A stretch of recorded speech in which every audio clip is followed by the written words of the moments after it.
Deputy CM Pawan Kalyan గారు 30,000 మంది పైచిలకు ఆడపిల్లలు అదృశ్యమైపోయారు ఆంధ్రప్రదేశ్ నుంచి. 30,000 మంది ఆడపిల్లలు రాష్ట్రం నుండి అదృశ్యమైపోయారు. వాలంటీర్లు ఆ ఆడబిడ్డలను అక్రమ రవాణా చేశారు అని గత ప్రభుత్వంలో వైసీపీపై పవన్ కళ్యాణ్ గారు నిందలేశారు.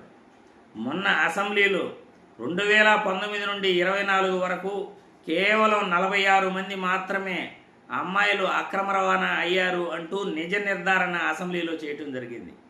మరి పవన్ కళ్యాణ్ గారు దీనిపై ఏం స్పందిస్తారు, ప్రజలకు ఏం సంజాయిషి ఇస్తారు అని నేను పవన్ కళ్యాణ్ గారిని ప్రశ్నిస్తున్నా.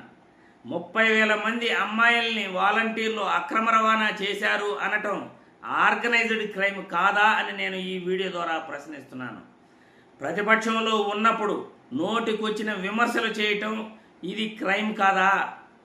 అమ్మాయిలు అక్రమ రవాణా అయిపోయారంటూ అని చెప్పటం ఆర్గనైజ్డ్ క్రైమ్ అవుతుందా కాదా అని నేను ఈ వీడియో ద్వారా పవన్ కళ్యాణ్ గారిని ప్రశ్నిస్తున్నా.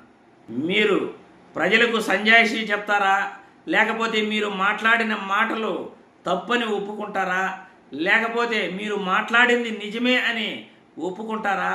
నిజమని ఒప్పుకుంటే ఆ 30,000 మంది అమ్మాయిల్ని ఎప్పుడు తీసుకొస్తారు అని ఈ వీడియో ద్వారా పవన్ కళ్యాణ్ గారిని ప్రశ్నిస్తున్నాను.